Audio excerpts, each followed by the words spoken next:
Hello, my name is Cyrus, and today I will be talking about our extra credit assignment where we go over the concepts that we have learned in Professor Dew's class 410, Principles of Communication Research.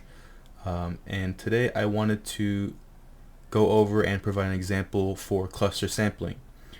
Now, cluster sampling is a probability method, probability sampling method, with that being like drawing random people, but then having a random or an equal chance of being drawn for the sample.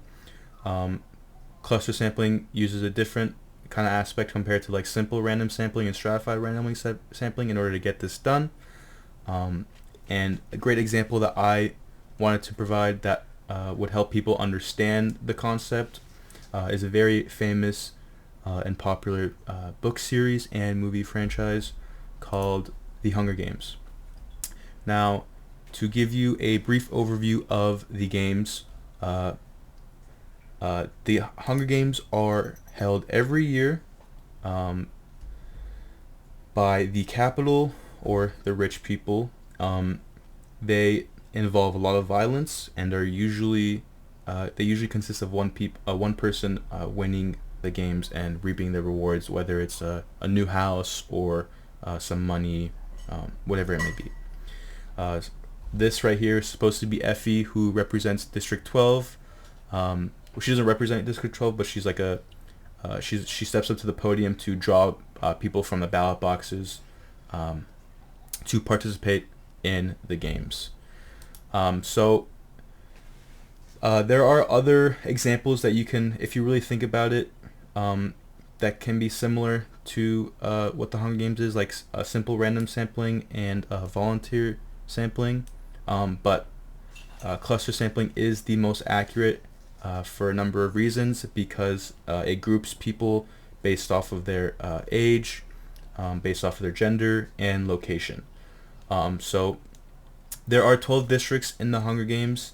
There consists of one boy and one girl to represent each of their districts.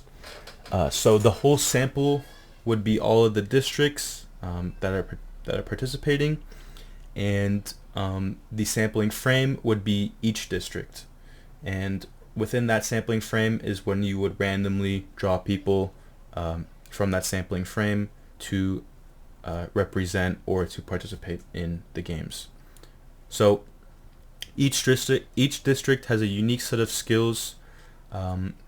Those skills vary from electronics, fishing, agriculture, grain production, weapons and defense, coal mining, luxury goods, and so on.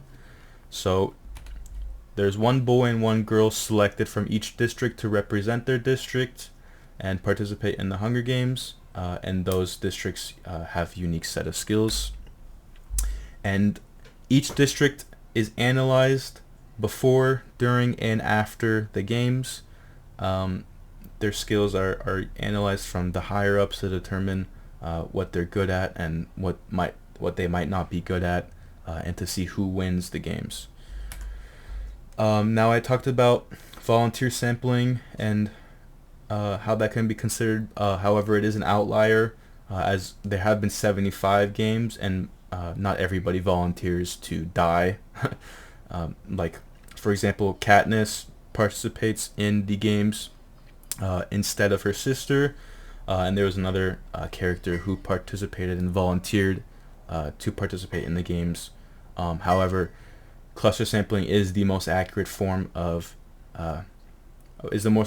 representation of the Hunger Games, as it involves clusters based on their age, location, and gender, and then they randomly select people from each district to participate in those games and represent them. So cluster sampling is a great way to represent, or Hunger Games is a great way to represent cluster sampling based on a number of factors. And yeah, that concludes my assignment. Thank you.